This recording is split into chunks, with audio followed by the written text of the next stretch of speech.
मोर नाम सोनू बेहरा मु नवम श्रेणी पढ़ी मो विद्यालय नाम न्यू रंपला गवर्नमेंट हाईस्कल रेंगाली जिला सम्बलपुर। मो विषय हूँ विद्यालय कृषि पाठ्यक्रम व्यवस्था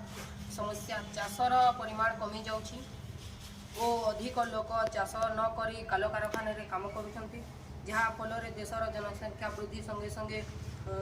जिनपतर चाहिदा जो दाम बहुत बेसी हो लोके खाइबा जिनिस किनि पारु नाहंती